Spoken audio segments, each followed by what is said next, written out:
Welcome to everyone for joining us. My name is Adam Bryant. I'm managing director of the ExCo Group. We're an executive mentoring firm. We work with C-suite leaders and boards and leadership teams on leadership development and assessment. I'm here with my colleague, Rebecca Macieira-Kaufmann, to talk about her new book, FitCEO, that she wrote with Lillian So. I enjoyed it tremendously, learned a lot from it, was making a lot of notes to myself, Rebecca. And over the next hour, I've got a ton of questions from you, and some of the people who are joining us sent in questions beforehand, so I'll be sharing those as well. So looking forward to a great conversation, learning from you, getting some great tips. I don't want to do a dramatic reading of your bio because it would take me 20 minutes to do that, given all the living you've packed into your years. So I'm going to ask you, if you could just give us the 2-minute overview of your career and your background. Sure. 2-minute overview. Well, I'm born and raised in San Francisco. I'm a fourth generation San Franciscan and still live here. But I've had the wonderful opportunity to live in 5 countries over my career and studies. So I would say in terms of where I've lived in, worked in Hong Kong, France, the UK, Finland, and the United States. And my career really has spanned a number of areas. I was in the UK in strategy consulting for a number of years.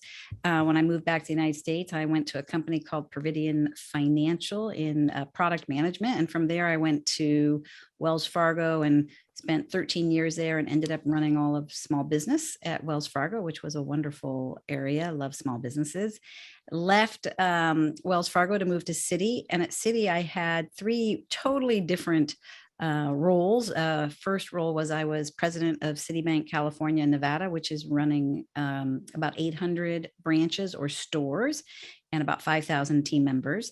Then did that for about 4.5 years. And then I moved to the role of president and CEO of Banamex USA, a US Mexican bank, a subsidiary of Citi. And that was quite an interesting role. I became a director of the board as well. It was a turnaround.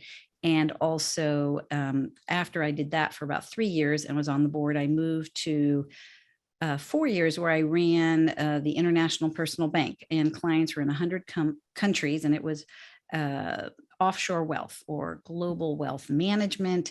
And I became chairman of the bank board for Banamex USA. So I was on that board a total of 7 years. So really exciting domestic and global career. So yeah. And I want to jump into the book in a second, but I'm curious, in all your travels, you must have picked up some other languages, or?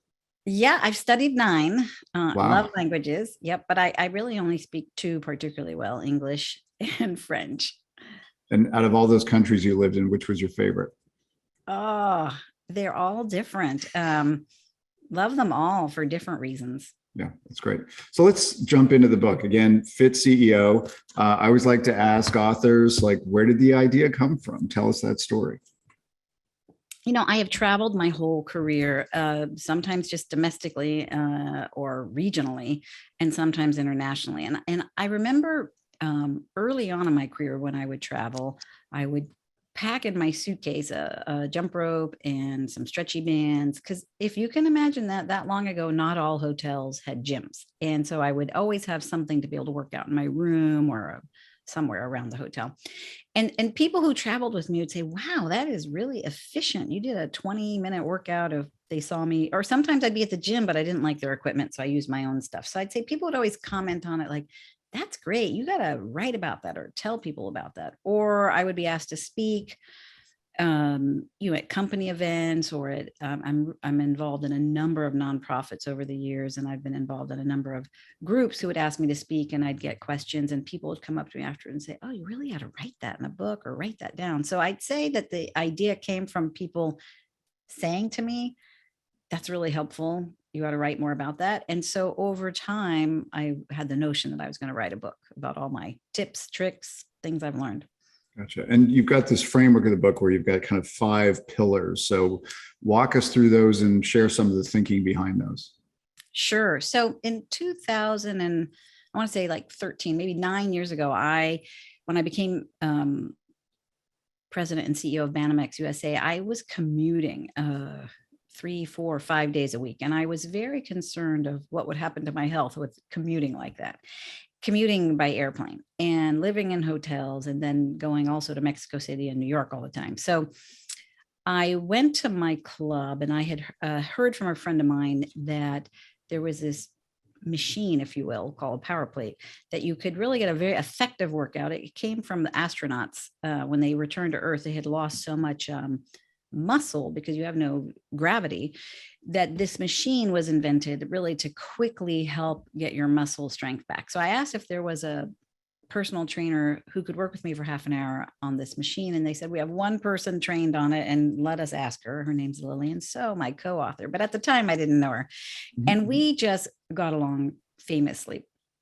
So to your question of, how did we come up with the 5 pillars? I say over our time of working together and realizing we had such a similar kind of life outlook, I told her I was going to write this book. I had already named it and written the outline of the chapter titles, but not the 5 pillars.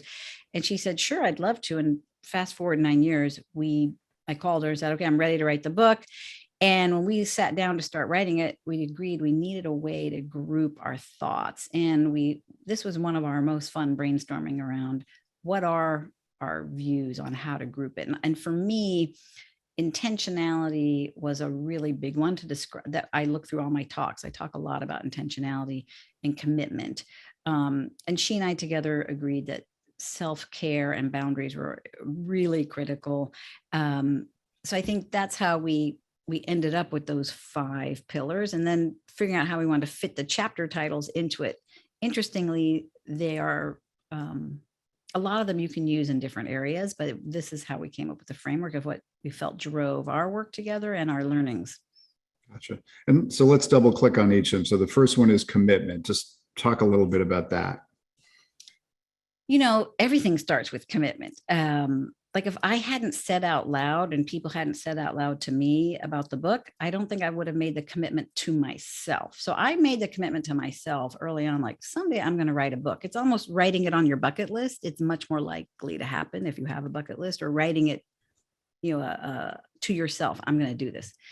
So then you make it happen. So commitment really is step one. And all the chapters under commitment are about how do you honor your commitments to yourself. And we talk a lot about setting aside the time or working with a buddy, because a buddy will help keep you honest to your own self commitments, and repeating it to yourself. Those are just a few of the takeaways in commitment. Great. And the next one after that is boundaries. Sure. Boundaries. Oh my goodness. Boundaries are so important, right? What are you going to say yes to? And more importantly, what are you going to say no to? I think this is probably one of the hardest ones for most people. It's hard to say no, but honestly, if you don't say no, then you can't be true to the things you're committed to. And so how do you say no? And we talk a lot about less is more. And a lot of that comes up in the boundary section. Right. And the third is intention. You talked about that. The last two are self-care and heart. Talk a little bit about those. So self-care, honestly, every time I get on an airplane and they say, put your own oxygen mask on first before you help a child or another person, that to me is the perfect metaphor. You cannot lead effectively and get followers. You cannot be the CEO. You can't manage in times of crisis. You can't do anything if you aren't taking care of yourself. If you are working without oxygen, you're going to die.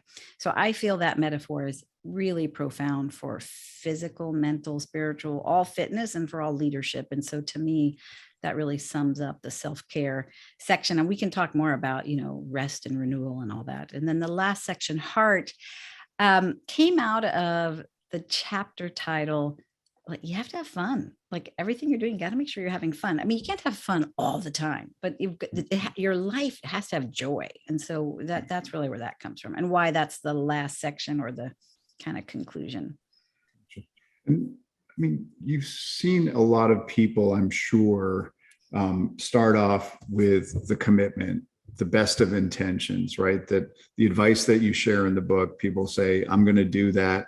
Maybe it's around New Year's resolutions, and that people get derailed. So just in your experience, from everything you've observed and patterns, like what are the biggest momentum killers for all that sort of good intention?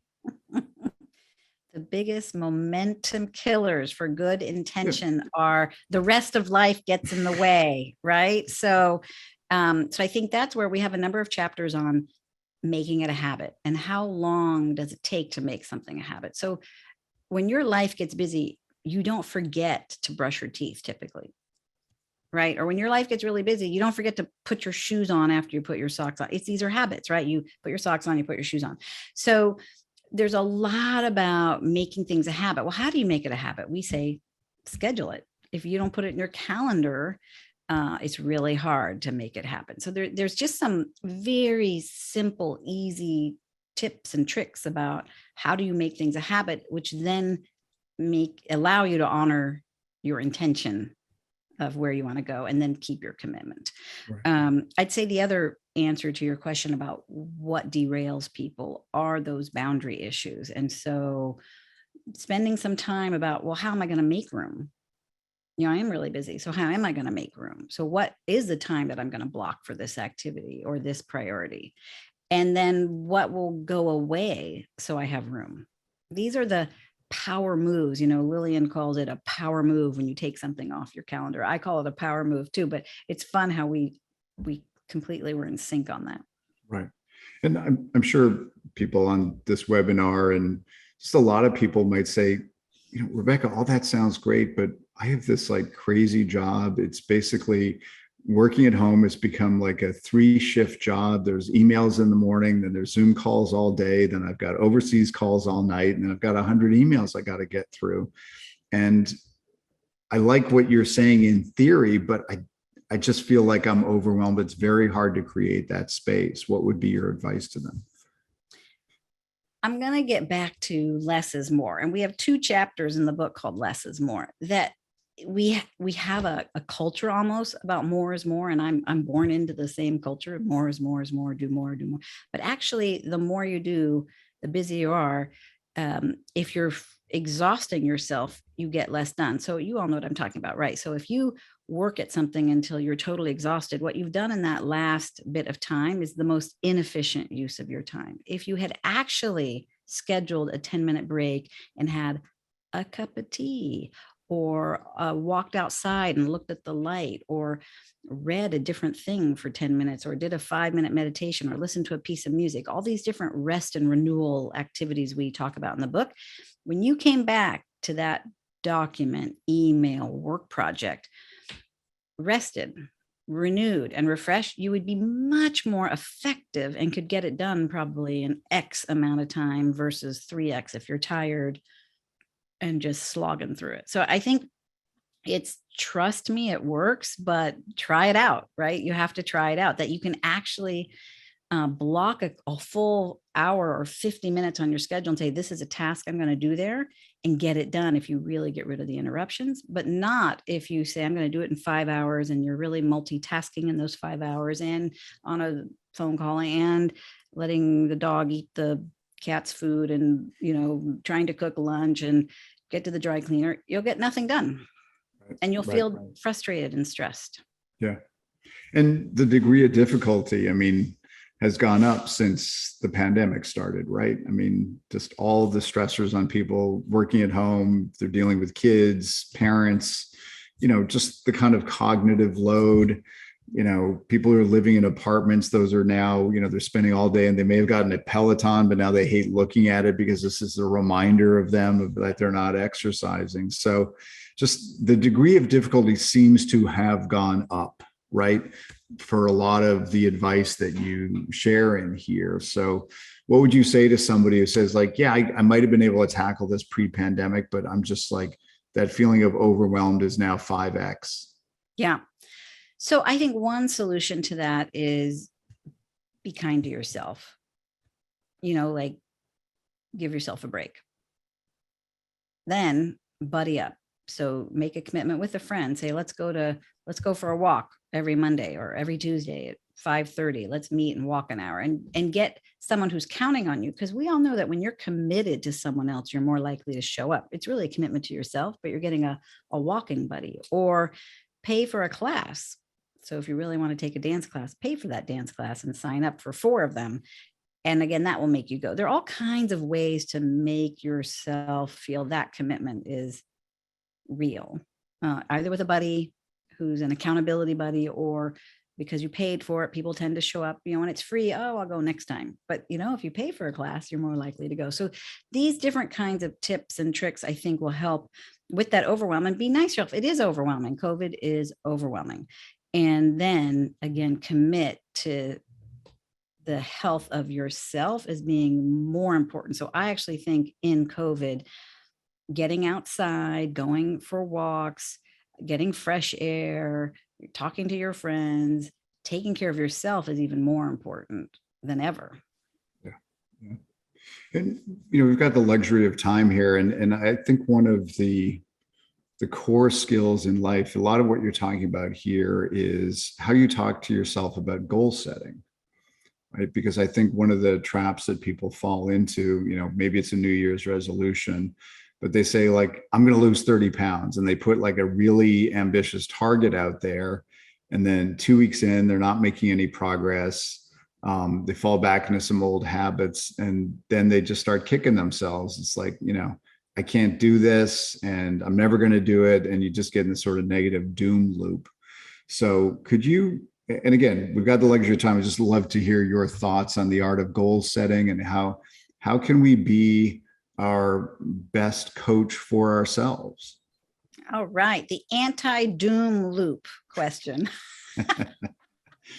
So again, the best coach for yourself is, first of all, you have to be patient with yourself and be realistic. So you'll notice when everyone reads the book, we talk about, if you can't find a way to do something for half an hour, any of the exercises we share in the book, the physical movement ones, we say do them for 10 minutes. Can you get 10 minutes to walk around 2 blocks today? If you can't, can you do 5? Work yourself up to the 20 minutes and the half an hour. Ideally, there is something about a half an hour exercise routine that is really energizing and energy producing. And we talk about that, and we give ways to do different exercises, sitting in a chair, in your garden. If you don't want to leave your house, just put a towel down and do some of the exercises that we have in the book. But start with what you can do manageably and then work up from there. So I remember after I had 2 kids, I really wanted to get back into my old shape. And I remember starting out on a machine at 10 minutes, and I could now do that machine for 50, but at the time I thought, if I do 10, that's starting. I think people set the goal too high and then you fail against it, because it's pretty hard to just go from 0 to 60. So go from 0 to 10, and then 0 to 12, and then increment up. And pretty soon you put on a great headset with tunes. You'll be walking faster, longer. The other trick I can share is, if you have to go pick up groceries, if you live in a place that you can walk, do that. Or if you need to run an errand, park 2 blocks away. Walk 2 blocks towards your errand versus parking right in front and not moving. Yeah. There's a question that came in from somebody who's joining us on the webinars, asking you to please share how you prioritize your time during high challenge periods. And to me, I think one of the issues underneath that SMART question is the art of time management. Because if part of your advice is you have to make the time, you have to commit to blocking that off in the calendar and taking the time to do that, part of making that time is being more disciplined about the art of time management with everything else that you have to do. So I'm just wondering, what are your, and I'm curious what you do and have done in your personal life, in your career. If you could just, again, spend some time sharing, what are your best time management hacks? How do you approach that? How do you set up your calendar? How do you manage it so there's not that sort of constant sense of being overwhelmed? Sure. I can give examples. So in my last role, when I ran the international bank, we had clients in 100 countries. I had team members in 14 countries. And you could imagine all time zones, all the time, 7 days a week. What I did for me was always had a release valve. So there were times in my calendar I did not allow scheduling. Now, of course, you can't control what comes at you, but what I scheduled out was, there were certain times of the day I never scheduled out. So given I live on the West Coast, I tend to not schedule out starting 3 to 5 p.m. Like that would be my reading, email, return phone call, et cetera time. When we were all in the same time zone, I used to schedule out 8 to 10, a block out. What happens is as your calendar starts getting completely slammed, most of those times get used up because you have to say yes. But what I found is that the ones on Friday almost never did, that I ended up with 2 hours of or 4 hours of time on Friday, because on Fridays I used to block more time. I found those I could keep sacred for strategic thinking time. And then I changed that all my meetings were 25 minutes or 50 minutes. So then, to go grab a glass of water or to go to the restroom or to shift gears and get my mind oriented between meetings, I would have a 5-minute or 10-minute break, or the 10-minute break, it might become 5. I could return one phone call. So I would say my hacks for time management were 30-minute meetings now became 25 when I controlled it. Hour meetings became 50 minutes when I controlled it. 90-minute meetings became 80. Like keep giving yourself time back into your calendar. And those are some of the things. And then blocking the calendar time that is for email, phone call, just like you would block a meeting with yourself, block returning phone calls, block returning emails. And then those you might give up. It's a choice, but you're giving it up. It's a very conscious choice now versus your calendar looking free. So I think that's one of the biggest mistakes people make that I've seen is they don't actually give themselves time for all that in-between work, reading reports. So let's say you have a board meeting coming up. When I was chairman of a board, I used to block hours to prepare all the board materials, not just assume somehow I was going to do it all day, Saturday and Sunday. Right. Because it is a meeting with yourself. And then it gets back to that self-care. That meeting with myself as chairman of the board to prepare for the board meeting was actually the best time I spent. Right. And I like that. Better. To think about it as a meeting, but with yourself, it sort of puts it on par with all the others. Yeah. If not more. Right. But to the question for the person who I just asked about prioritizing and times of stress, the other thing I want to say is there are times where you just have to go and write a few things down and say what's urgent, what's important, and what's both, what's urgent and important. And in times of crises or stress or crunch time, focus on the urgent and important, because that will get rid of all the noise. Like, is this urgent? And is it really important for what has to get done right now? Because returning emails and not all of that's urgent and important. Right. So I have a question that kind of bridges your, the FitCEO, the book, the insights there, and also the work that you do as an executive mentor.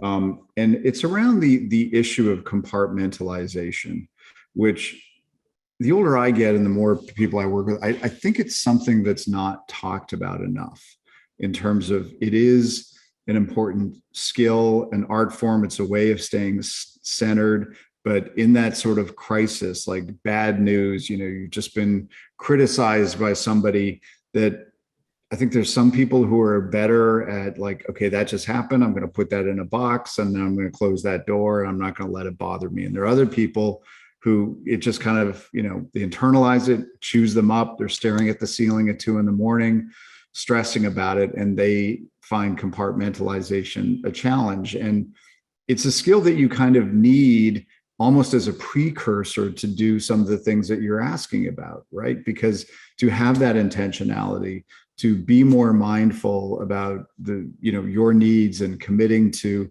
making time for healthy habits, like you have to be good at compartmentalization. So I'd love to hear your thoughts on like, are you good at it? If you were advising somebody, how can people get better at it? It's a big question, compartmentalization. And you had a lot of things in there to unpack around. Yes. Someone saying something to you may not like, and then how do you handle it? So let's take a couple of these. So compartmentalization. I'm on a number of boards right now, and I just had a risk committee. So if I'm in a risk committee, so first of all, I literally put do not disturb on my computer so that the incoming emails and texts and are all not showing up on my screen. So first of all, compartmentalization in the sense that I'm now fully present in this meeting. It's a risk meeting. It's a financial services company. This is a very important meeting. So I'm totally present. Then let's say something comes at me from left field and someone insults me or something, and I start noodling that. Then I'll say, okay, I heard that. Can't deal with that while I'm in this risk meeting. I'll talk to that person afterwards. So I compartmentalizing, if you will, or just saying something's going on there, acknowledge it, put a time to deal with it. Hopefully right after the meeting, I'd have time. But for me, I'm a very immediate person. I would probably call them up and say, what was that? And directly deal with it. But that's my style. I'm a very direct person. It sounds like, yeah, I was going to say, it sounds like you've been pretty good at compartmentalizing from even a young age, or maybe that was a skill you had to learn, because I do find there are people who, if something bad happens, like they internalize it too much, more than they should. Well, I think we all do. I internalize things, but I have to decide, okay, I can't be a CEO and a chairman and be a good board member and advise CEOs and mentor people if my mind is all over the place. So for me to do what I do, I think I learned all these skills. I don't think you're born with it. I mean, maybe some people are, but I think I could obsess on anything with the best of them. But how is that going to serve me? Well, now what I do when I can start seeing myself churning a topic is either deal with it immediately or write about it. Sometimes writing down like, what is this? Or call a friend, a helpline, or a mentor and say, I'm sort of churning this thing over and over again. How do I get it out? What do you think? So I think there's just different tools depending on if it's interpersonal, if it's a media coverage. I don't know what the negative event is or the thing that's making you churn, but for sure I churn with the best of them. I think I've learned how to churn out of it. Like what's my out loop? And the out loop to me is that helpline or writing about it or stepping back and saying, okay, feedback's a gift. What is the gift I want to take from this versus internalizing it as somehow they're right. I mean, just because someone says something doesn't mean they're right. Yeah, exactly. And you had a great metaphor in the book. Did I remember right? You used seaweed, or talk about that. So I always, I'm born and raised here on the coast in California, and, you see a lot of waves living by the water. And I'm always amazed in some of the thick seaweed groves, how the waves will come in, hit that seaweed, and it just goes and then comes right back up each time, up, up. It never seems to go away. You kind of want the seaweed to go away, but it doesn't. And so I don't know, it's a great metaphor for waves of stress. Gosh, on some of the roles I've been in, the CEO role probably was the most stressful. It was like 3 years of waves of stress coming at me. It doesn't matter. The waves could be from media, regulators, anybody, customer complaints. You just have a lot. And knowing that if you're strong in your foundation, let that wave come over you and then take that energy from that wave to come back up. It's also a martial arts concept that you take the energy of something that's coming at you negatively and move it into your energy to block the attack. Right. I think there's some great metaphors that have helped me through contentious meetings. There are contentious meetings, and just remember, I'm really grounded and rooted in doing the right thing. And I talk about it in the book around 4 pillars that I operate under. I operate under what's the right thing for the client? What's the right thing for the employee? What's the right thing for, if you will, what I'll call operational excellence, or the total community of excellence? Can be legal, regulatory, but doing things the right way. And then what's the right thing for the shareholder? If I can get those 4 things aligned, I'm really strong in my roots. And I'm really strong about what I'm doing as the leader of a business. So then when you're coming at me with waves, I'm going, well, this is the right thing for the customer. This is the right thing for the employee. This is legal, regulatory, compliant, and we're doing it with excellence. And this has the right return for the shareholder. So then I'm pretty strong when you come at me. Right. Because I have my conviction. So that's really how I operate. And it makes it easier for a team to make decisions when they know, okay, we're going to have those 4 boxes to check every time. Right. Right. Is this thing of value for the client? Is this of value and fair to the employee, what we're asking them to do? And is it legal and regulatory compliant and well executed and, easy to use? And then is it the right return for our investors? Yeah. And you talked about just now, some of these roles that you've had that were stressful, right? Like went for and put yourself in these positions. And, I've interviewed probably about 700 plus leaders over the years by now. And I'm always curious, people who've been in these top jobs, which are stamina jobs, they're stress jobs, like where does the drive come from that made you want to do those jobs? Because a lot of people it's like, I wouldn't want that job, right? Those are tough jobs. Like, they're demanding, they're stressful. And some people I've interviewed referred to it like, I'm drawn to the fire, right? Just like if there's something, challenging or a problem going on, like I'm drawn to, a lot of people just run away from the fire. So all of that is an on-ramp to my question, just about you personally, like where does your drive come from? What makes you want to, what makes you drawn to those fires, if you will? So a great question about what drives us, what makes us drawn to the different things we're drawn to. Definitely, I think that's birth. I mean, I remember at an early age, wanting to be in the thick of things. I used to have to take the bus to see my grandparents on the weekends. My father was very ill, so we'd all go off and do different things. So the house wouldn't be quite so full every weekend. And even on the bus, I would sell things. Like I would buy a pack of gum and sell a stick of gum. I mean, I'm an extrovert. I love people. And I like somehow, I guess, selling. And so from a very young age, I remember my family would always say to me, my cousins and aunts and uncles, oh, whenever you start a business, we'll invest in you. So people even treated me like I'm going to run a business someday. And both my parents were doctors. They weren't interested in business. So it didn't come from my parents. I think it's my DNA. I mean, I think we do get born with some level of energy, and mine was very much excited about business. Whenever I would call my mom about in college, oh, I don't know what class to take, she always say, oh, chemistry or biology. And I'm thinking, no, I'm more interested in economics or accounting. So, we are born a certain way. And I'm born in Aries. I talk about in the book that even all my signs are these, I'm born dragon, Aries, all my signs are fire and energy. It's kind of interesting. That's great. You have a section there on the art of unplugging on vacation. And I think, with the pandemic, a lot of people after a year and a half are saying, what is a vacation? I haven't been on one in 18 months. What do those look like? But I think it's a challenge for a lot of people because you go on vacation, like the phone's there and, like a lot of times you see people sitting around the pool or whatever on the beach and they're all on their phones and unplugging, and they're not unplugging. And for some people, it's like bragging rights. It's like, they really needed me at the office. And so, I had to give up 2 days of my vacation because if not for me, the company would have fallen apart. So what is your advice on how to unplug and the importance of it? Well, first of all, it's incredibly hard with the way we're surrounded by devices. So I will grant you that, and I will talk about that in a second. But the question of how do you unplug? So unpacking again, you have a multi-part question there. How do you unplug?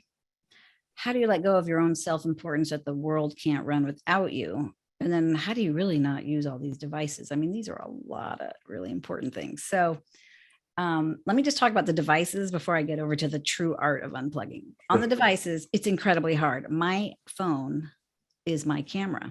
So when I try to unplug and I want to take a picture of a beautiful scene, sure enough, there's all these texts, and there are phone calls that I missed, or because it's all one integrated device. So, I have to be it's really hard. That's what I want to say. So first of all, be nice to yourself and know that it's really hard, but make a conscious decision and have the intent to, right now, I'm standing on the top of a mountain.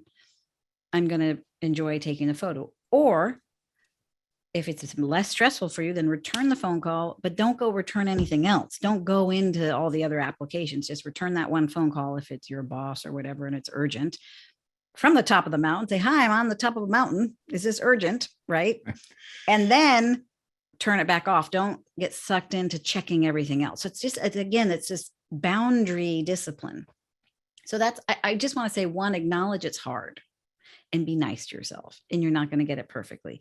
And I have 2 children, so I get it. Like when they're on their phone, it triggers like, I don't know, iPhone itis. I'm on my phone, right? And we're all on our phone and none of us are talking to each other. So a couple of things I do. So my son and I just did a weekend away, and I actually pulled a little trivia game and put it in my purse. And so when we were sitting at dinner, instead of opening the phones and Googling things and checking out, every once in a while I pulled this game out, and it was just fun because it kept us focused on trivia. Right. But in terms of rest and relaxation and vacation and getting over your self-importance, is no one can survive if I leave the office. First of all, that's not true, and that's not fair. And it's not fair to the people at the office, because you have people there who you're giving them a great opportunity to be in charge when you're gone. So I used to, when I went on vacation, leave someone in charge, and sometimes I'd rotate it, divvy up the duties. And I swear when I would come back, my team was more mature or more self-confident because they had handled my boss and all the other stuff going on without me. I mean, there was always the lifeline that, yes, they could call you on the mountaintop if it was urgent. And yes, over my career, I got some of those calls, but maybe I think on average, once every 10 years, was it that urgent to call me off the mountaintop? So I think it's giving yourself permission. I think that's a really important concept. Give yourself permission to take vacation. Don't think someone's going to grant it to you, because you might be waiting around a long time. You need to give yourself permission. There are things called paid time off now. A lot of companies, if you notice, now have unlimited vacation. Right. Why? Because no one takes it. So it's like this amazing benefit. Nobody's counting your days. Just take whatever you need. We know you'll get your work done. In a way, it's almost a curse, because if you had 3 weeks, you would be taking them. So I think you're going to have to give yourself permission and say, I'm going to take 3 weeks a year. I'm not going to take unlimited vacation, because then the idea is I'm just working wherever I am. Yeah.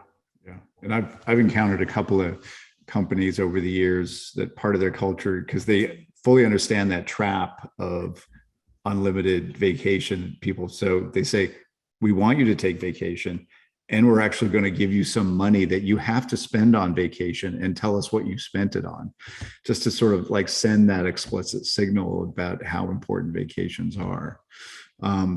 So, as the world starts to open up a bit more, a lot of us are going to start getting back on planes and traveling, and would love to hear your sort of hacks for that. But let me start with, you've traveled a lot, you've lived in a lot of different countries. Like, what was your peak year of travel? Like, what was miles and days spent on the road?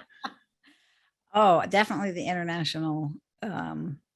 When I ran the international bank, there was a year I traveled like 280,000 miles. I mean, it was just 3 weeks a month I was on the road. So crazy. But that's because I had team members in Latin America and Asia, and I had clients in, Europe and all over Latin America and all over Asia. And so trying to get to enough team members' offices to meet all the teams, and then to do client events. And then the company I worked for was headquartered in New York, and I'm here. So a lot of travel. And then I was also chairman of a board of a bank that was cross-border with Mexico. So there was just a lot of travel, and I loved it. I would never change any of what I did. It was a great experience, and I really did love it, but it's exhausting. And acknowledging that I did that for 4 years, Right. I don't know that one's body would want to do that more than 4 years.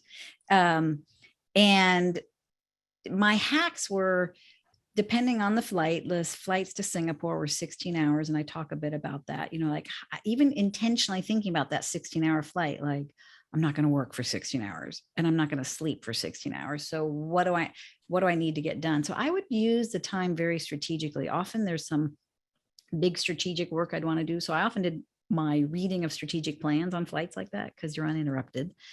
I'd always agree with myself, watch a few movies, enjoy it, and then get some sleep. So have that mix, and then move around the airplane, get up every hour when I wasn't sleeping, and move so the blood's flowing, so you don't feel awful when you get off the flight. That's a radically hard time zone shift from San Francisco. It's 16 hours.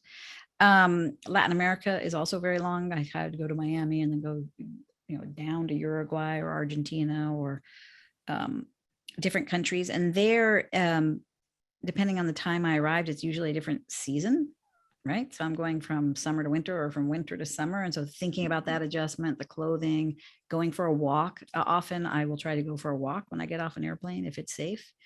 So just having a lot of different hacks. And then in airports, if I'm stuck, I talk about in the book about walking the halls of the airport to get my steps in, because I can't just sit for hours in the airport and then sit for hours on an airplane. That just can't be healthy. Yeah, that's great. And returning phone calls while walking. So that would be my multitasking. Okay. I think it's okay to multitask if you're walking and talking, but I wouldn't be, you can't write and read at the same time. Your brain can't do that. Right. And there's that expression about business travel, like, calories consumed in airports don't count. And usually airports are filled with, Cinnabons and all that stuff that, you shouldn't eat. But if you're feeling stressed and sorry for yourself, and not that I ever did this, but that people reach for those. So everyone does it. Everyone does it. Everyone does it. I used to go to those candy shops and pick up a few pieces of candy. Like instead of getting the big cinnamon bun or any of that, just get something that gives you that sweet pleasure or whatever it is that you want, or take a bite and throw the rest out. That's another really interesting idea. Like, why would you want to eat the whole thing, even if it's $5? Just take a few bites, get the flavor you want, and then toss the rest out. And then you saved yourself all that cost of dieting. Right. And, I also like that expression that sometimes the hardest work you do for, fitness and diet and things, it's not in the gym, right? It's the work that you do outside of the gym and just being mindful about kind of what you consume and stuff. And again, it's not just in airports, but if you're traveling on business, you're going to dinner with clients, things like that, heavy meals, wine, like what was your strategy for staying, kind of even keeled through those? Yeah. So I'm going to keep coming back to this self-care and self-compassion. So first of all, it's hard. That's fine. It's hard.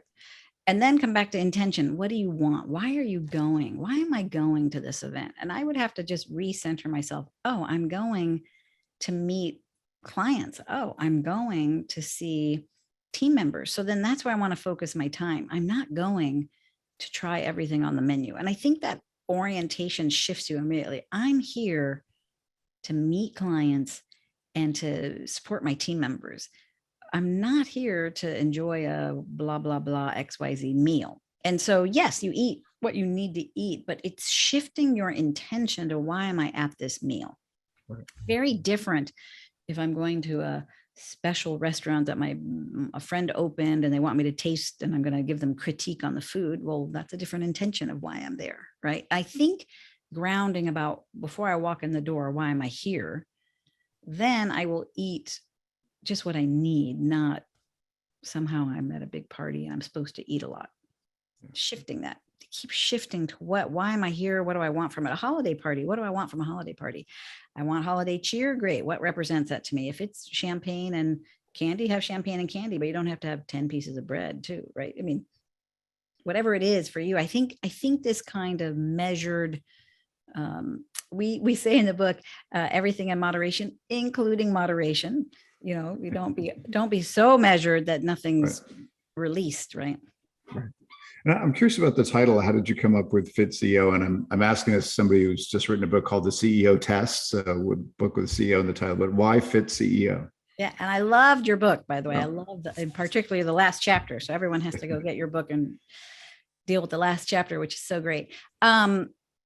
FitCEO. Well, first of all, I love the short title. Is FitCEO be the leader of your life? Because it is for lots of people, not just CEOs. But it for me summarized that I think of fitness as mental, spiritual, physical, emotional. Like fit has so many meanings for me. And my goal is always to be fit. My goal is not to be thin or the best leader or perfectly emotionally perfect. There's no perfect in there. It's just fit. Fit to me is kind of well-rounded, healthy. And so that's how I came with CEO. I like it because CEO is shorthand for me of you're in charge. And so you be the CEO of your life. I happen to get the chance and the honor to be the CEO of a business. It's great. And I loved it, but we're all CEOs of our own divisions, our own jobs. So even if I'm an individual contributor, I'm the CEO of my job. And it's a very powerful place to, this concept again of give myself permission. I'm in charge of me. I'm not, things don't happen to me. I'm making it happen. It's a active voice. Right. And it also helps shift away from, the victim or blame mentality that sometimes people fall into.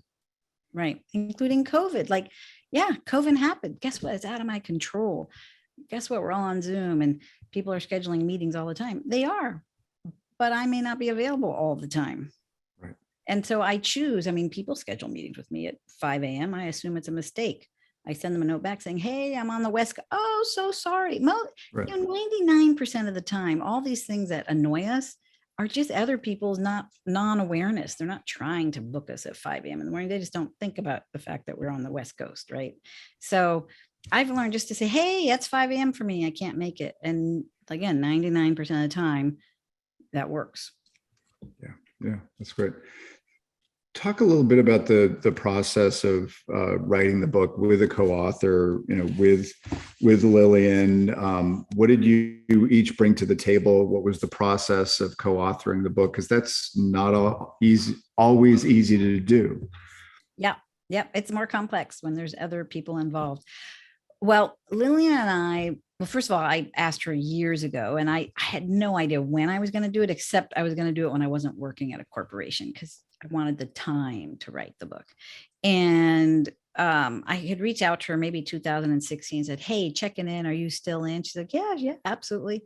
So then when I left corporate America and decided, okay, I'm going to start my own business and I'm going to advise CEOs and mentor and write the book and be on boards, my practice.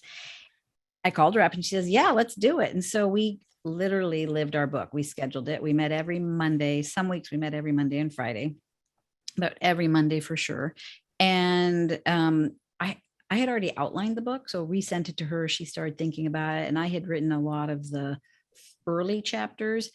So going back through it, sent them, and then she would write her section. My original thinking was that there would be two voices, right? My voice coming from these super stressful big corporate jobs, and her voice as a transformation consultant, and particularly her background in fitness and the extensive work she's done in yoga therapy and all the different areas she's an expert in, including dance and everything. So she and I early on thought we needed a structure. So I came up with the 5 pillars, and she was instrumental with that. And then the publisher was really helpful around, my original thought was it would be kind of page, like 1 page of a leadership lesson and 1 page of kind of physical, getting your body things to do. They said, oh, that will be such a nightmare to word match you two. Don't do that. So write whatever you need to write, Rebecca. And then Lillian, you write what it triggers for you to put in the section, which she came up with immediate and imperfect action, get in your body, and bonus sections. And so that freed us up because some chapters are 2 pages, some chapters are 4. They're all very short. We had intention to make it easy and light, doable, practical. And we had the intention that the 2 of us would have fun writing it. So I think we really got to live it.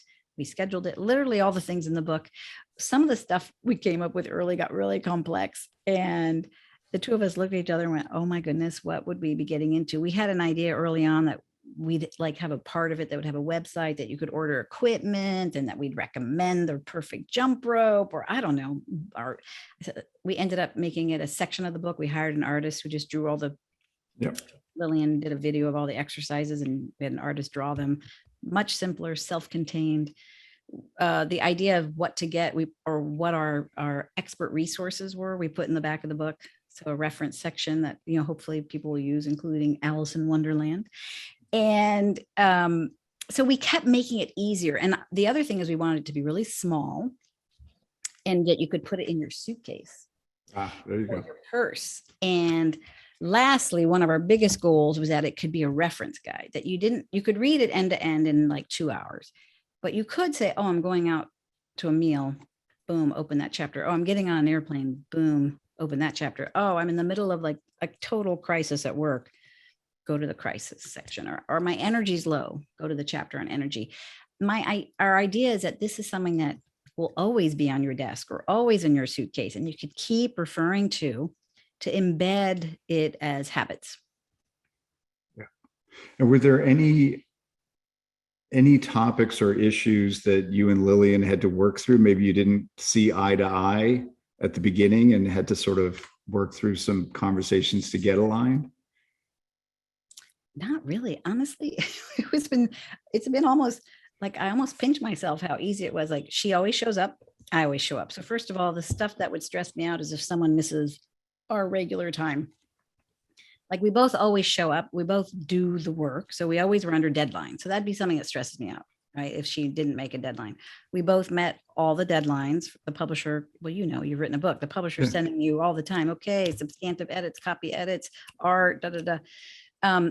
The one time I thought, I wonder if we're gonna it was in the art. There was not a conflict. It was just the color of the book cover. She said, they're all okay, but I don't love it when the publisher showed us their, 15 options. And so I listened and I heard what she said, and she kept saying sort of green, blue, green, blues. And I went for a walk that day and I saw the color that is our book color. And I took a picture of it, sent it to her and to the artist, and they went perfect. So that was like the first time in any of our work that we even hesitated saying yes to the process. It was a sort of like, not quite sure that color's it. And then just listening to her, she's like, I really want green, blue, green, blue. I'm like, okay. So I think for me, it's been incredibly smooth. I know from talking to her, she feels the same way. We've made it really, well, our goal was ease and we achieved that. Right. And please explain the Alice in Wonderland reference. So all that stress that comes at me at all these different places I've worked. And for people on the call who've worked in multi-layered organizations, there's a lot of things that are crazy, right? You're like, what am I doing here? So I used to just laugh at it all. The only way to stay sane in some of the requests I got, especially when you're doing something for the 15th time, but it's in a different format because some new party in the institution wants it done in this way versus that way. Is I would just think about Alice in Wonderland in a state of awe and say, who shrunk the door? Who lost the key? What mushroom did they take? I mean, just kept humorous. And I used to refer to it so much that my team bought me a beautiful hard copy of Alice in Wonderland, and I kept it on my desk. So then I could just look at it all the time. I still have it here. So that's so funny. So just I'm keeping my eye on the clock. The sort of final big question. I'm sure, in the mentoring that you do for our firm, the ExCo Group, you've also done a ton of official and kind of unofficial mentoring over the years, sharing career and life advice with people at different ages. What do you find are sort of the, 2 or 3 pieces of advice that you come back to that are above and beyond what's written in the book that you share with people? Love that question. What's my advice for all age groups and all stages of life? In all talks I ever give, if someone asks my advice, I will say, be you. Don't be anyone else. Don't try to be anyone else. Be you. You're great. And you be you. And you. So that's true if you're a CEO, if you're an entry-level employee, be you. You can't try to be someone else. That's a waste of energy. So that'd be my number one advice. My 2 other ones that I often talk about, we just talked about one, which is be in a state of awe or stay curious. I think a lot of the stuff that gets in our way is we make an assumption about the reason behind what someone said or did, and it's not accurate always. So if you stay curious and say, oh, how did you come to that idea? Or where is that? What is that from? Or what do you think? You keep asking, tell me more about that. That really helps open up dialogue in companies and innovation and all kinds of things versus crunching down on somebody by your assumptions. So I'd say that stay in a state of awe or be curious. And I guess one of my last pieces I say a lot, we did talk, I'm going to give you 2 more. One more is put your own oxygen mask on first, which is in the book. But the one that's not in the book is I tell people to be a duck. So, you glide on top of the water, looking calm and cool and collect. But if you need to paddle really hard underneath, that's fine. Paddle like mad. Right. No, that's great. And your point about sort of attentions, and the assumptions we sometimes make. The shorthand I heard from a CEO, part of her culture, she referred to the acronym MRI, which in that context was short for most respectful interpretation. So rather than getting those loops in your head about, coming up with narratives about why somebody did something or didn't do something, just to, start with that, like, I wonder why they did it. And right. I call that assume positive intent. Yeah, that's great. Well, Rebecca, I could talk to you all day. So many great insights, stories, and lessons here. Highly recommend the book. And I'm going to put it right side up so everybody can see it. But I really enjoyed it, took a lot away from it, and just thank you to everyone who joined us for this hour. I hope and assume you got a lot out of it. Rebecca, thanks for sharing your insights. Thank you, Adam. This was really fun, and I really appreciate the ExCo for making this happen today. So thank you, and thank the ExCo. Great. Thank you, and goodbye, everybody. Have a great week.